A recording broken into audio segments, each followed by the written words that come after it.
அஸ்ஸலாமு அலைக்கும். இன்னைக்கு பிரேக்ஃபாஸ்ட்க்கு ஒயிட் சாஸ் பாஸ்தா தான் பண்ணியிருந்தேன். கலர வச்சு இந்த ஃபுட் நல்லா இருக்குமா, நல்லா இருக்காதான்னு ஜட்ஜ் பண்ணேன்.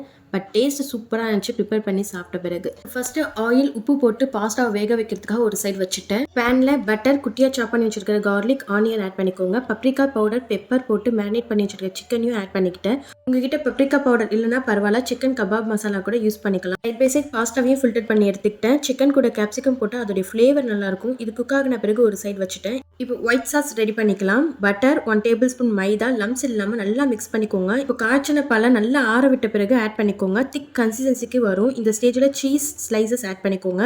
இது ஆட் பண்ணும் போது ரிச் டேஸ்ட் கொடுக்கும், நல்லா க்ரீமியாகவும் இருக்கும். இதுக்கு எந்த ஒரு மசாலாவும் ஆட் பண்ணல. பெப்பர், மிக்சட் ஹெர்ப்ஸ் மட்டும் தான் ஆட் பண்ணியிருக்கேன். நல்லா மிக்ஸ் பண்ணிவிட்டு குக் பண்ணி வச்சிருந்த பாஸ்தா, சிக்கன், கேப்சிகம் ஆட் பண்ணிவிட்டு நல்லா மிக்ஸ் பண்ணி விட்டுருங்க. ரொம்ப சூப்பரான க்ரீமியான பாஸ்தா ரெடியாக இருக்கும். இதோடைய கலரை பார்த்து நல்லா இருக்குமான்னு யோசிக்காதீங்க, கண்டிப்பாக ட்ரை பண்ணி பாருங்கள். அஸ்ஸலாமு அலைக்கும். தேங்க்யூ ஃபார் வாட்சிங்.